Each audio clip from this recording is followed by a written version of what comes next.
Creativity. What a mess. Well, if you don't listen to it, it becomes a mess. A lot of people like to tap into it because they think that, oh, I'm going to make a profit out of this. When in fact, creativity doesn't care about profit. He just wants to be listened to. It wants to be loved. It's going to give you something in return. It may not be what you want, but you're still going to get something in return when you learn to love and listen to your creativity. Totally uncut, because we will always say yes to creativity, and unplugged because we all make mistakes. So why not turn it into a tool? This is Arroe Unplugged. I sound like my grandma Dobrins today. One look at this world out here and you just go, Becoming part of a new day. I don't know about you, but our bodies ache, right? Our minds are cluttered. And really, is there a way to get away from watching the flat screen TV? This binge watching thing is really consuming way too much time, right? There's word on the nearby horizon of a new rise in the COVID-19 cases here in the United States. Studies show it's because more and more people, they're not wearing the masks. And we're not going there. We're not going to have an argument. I'm just telling you what research is showing. I mean, look at Shanghai, China right now. I mean, they are in the center of yet another huge lockdown. And this is going to poison the supply chain, which really, hasn't recovered here in the States.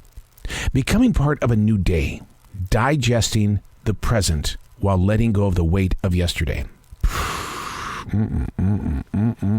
Easier said than done, right?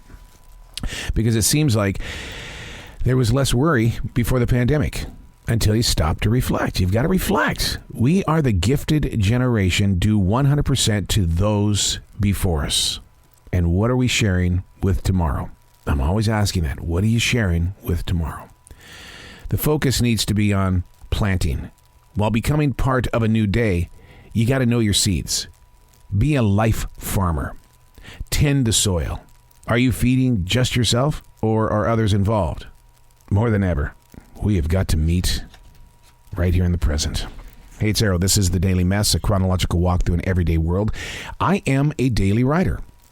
Writing an instrument in my hand, and we are going to write about the present. It's about here we are. Now, what are you going to do about it? Tend the soil. Take care of the soil. And again, who are you trying to feed? Just yourself, or are others involved? This is The Daily Mess.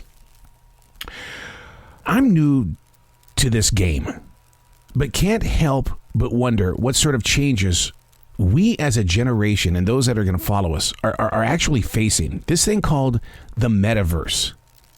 A network of 3D virtual worlds focused on social connections.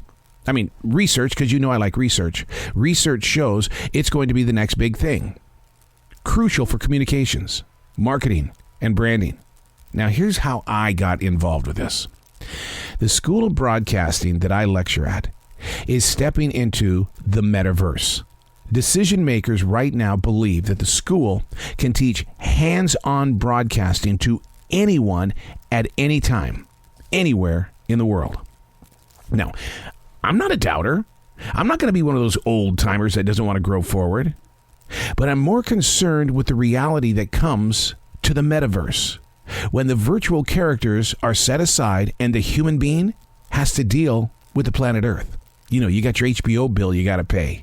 You got to go to the grocery store. You got to do this and this and this out here in the real world. But, everything's fine in the metaverse. I grasp the layout of this thing called the metaverse. Troubled, though, by physically being. In the metaverse, you're not really there, but you are, but you're not, but you really, it's a virtual world.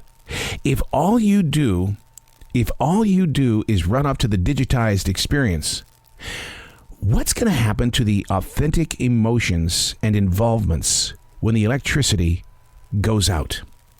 When there's no digital connection? How are we going to handle that? Can we do it? Technology has proven time and time again it's not perfect, and it's never going to be. The metaverse. Where are we growing forward? I think that podcasting is a form of the metaverse in the way of bringing conversation to you anytime you want that escape from the real world. And what happens when your favorite show, such as a Mark Maron or a Joe Rogan or a big murder mystery podcast, when it comes to an end, what happens to your emotions? Those are so tiny compared to where you're going to be in the metaverse if all you have to do is put on the goggles and step into a world that is created by AIs. Your emotions will still be there. You'll still get that little sickness if you move too quickly. You're going to be in a second world. But who are you going to be in this world? Why can't we learn together now so we can prepare for a safer metaverse and the journey back to reality? I'm Arroe, and that's the Daily Mess.